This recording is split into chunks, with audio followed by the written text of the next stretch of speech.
next to that hole for the summer solstice, you have the largest stone block used in a temple. 20 tons. How did they move this 5,600 years ago? They could have used smaller stones, but they used this large stone because they could do it. They must have been able to do it easily. That's why they use this large stone block. How did they move it? 20 tons. It's weight of 3 full-grown elephants. 200 people.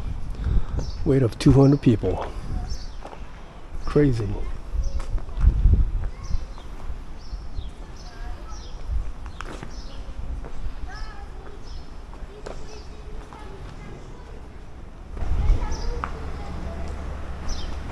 How about these holes? What are they used for? For some kind of door, maybe?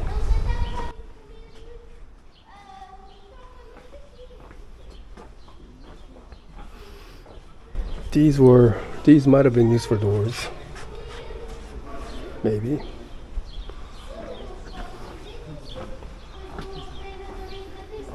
Look right there. That's like perfectly cut to fit right there, and there's no cement or mortar being used to hold them. They purposely cut that shape to hold these big stone blocks.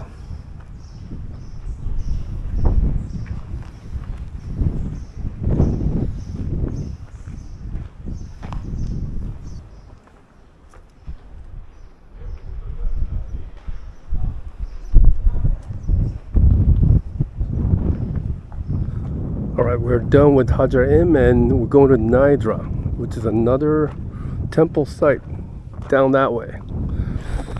Alright, here is my theory. If you want my theory, this temple somehow associated with that island. That island probably has a bunch of birds and eggs. I know in Easter Island they used to worship this small island with a lot of birds to get the eggs. So, can't be an accident that they built this temple right next to that island. There's not many islands like that around Malta. So maybe they're somehow worshipping the harvesting of the eggs. Anyway, that's my theory. Somehow associated with that island. And summer solstice and winter solstice, spring equinox. Those are important times because it marks the beginning and end of certain periods. The ancient cultures, they use their temples to line up with the sun, to use that as a calendar. This is like common, like in Stonehenge, the Mayans, you know, everywhere. They did this because it was important to know when summer began, when winter began, when spring or fall began. We're at the Minajdr site. Hagar Qim was over there. It's about 5-10 minute walk. Looks like a smaller site. The audio guy was saying that this was built in a depression, whereas Hagar Qim was trying to stick out on purpose. And you know my theory about that. You know, the audio guy keeps talking about the fact that they don't know, the scientists don't know, archaeologists don't know why they built these temples. And he keeps asking the listeners for their opinion, their theory. So that's why I've added my theory to this. Okay, let's explore the site.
Okay, that's the end of the tour at Minajdr.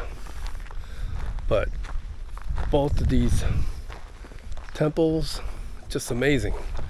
Especially that rock that's 20 tons in weight. How do you move that?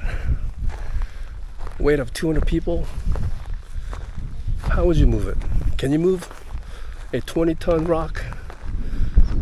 Even if you had like a group of 100 people, could you move it? I couldn't.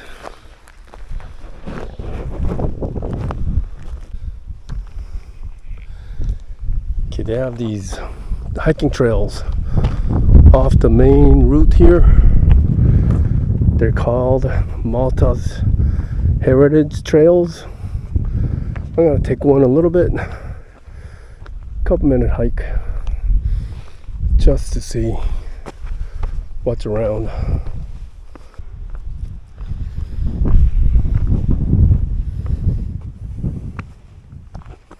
You know my theory, they built it to associate it with that island. And when I'm proven right, you could give me a Nobel Prize, okay? I'm waiting for that prize. But seriously, they don't know why they built this. And in the audio guide, they kept asking, why do you think they did this? Why do they have this temple? Why do they have this room? What is this room used for? What is this hole used for? Like, they're seriously trying to get ideas from the visitors. They have no clue.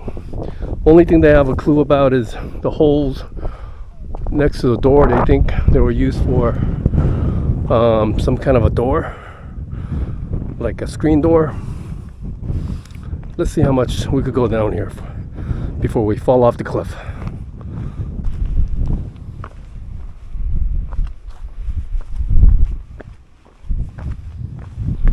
All right, look at this view. Nice.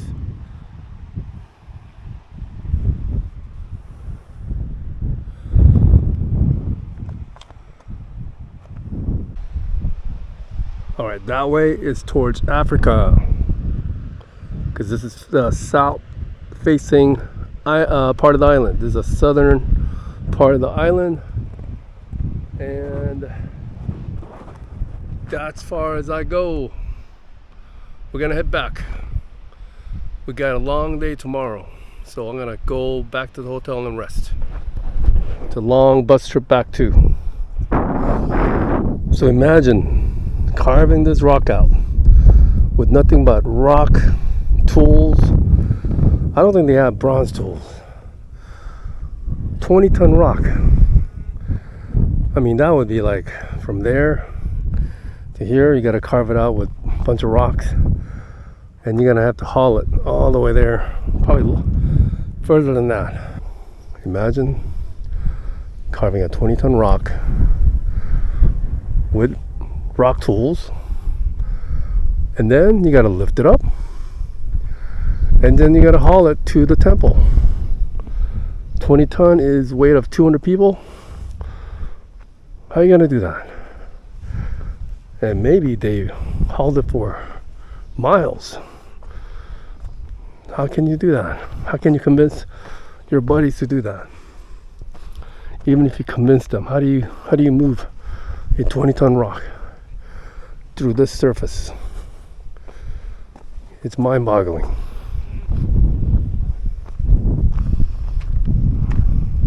But they did all of that 5,600 years ago. They found pottery 4,000 years old, so 6,000 years ago, possibly. They were doing this 6,000 years ago. That is older than Stonehenge, older than the pyramids. And they had these intricate sculptures, which are shown in the Archaeological Museum here in Malta. Incredible. They were able to do that 6,000 years ago. And between 6,000 and let's say 3,000 years ago, very little advancement. Like the potteries, they look the same.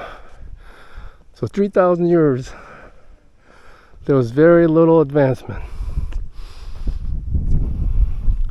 Compare that to 3,000 years of advancement now, you know, let's say 1000 BC to now, it's huge. But between 6000 BC, no, between 4000 BC and 1000 BC, very little advancement. Something to think about. Something to think about. I do have a little bit of hope that Graham Hancock is right. That there's a lot that we don't know about archaeology. Maybe there were advanced civilizations that were able to build this long time ago throughout the whole world, and they were wiped out by a whole bunch of meteors striking the earth, creating floods and a lot of other disasters. So, in my opinion, we got to keep our mind open, because we don't know everything about archaeology. We need facts, we need proofs, but we got to keep an open mind. Just my thoughts.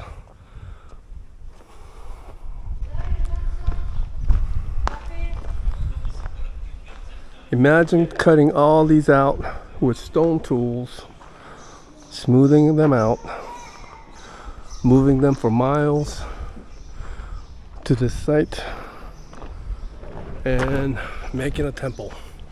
20 tons, weight of 200 people. I couldn't do it. Can you do it? I bet you can't do it either.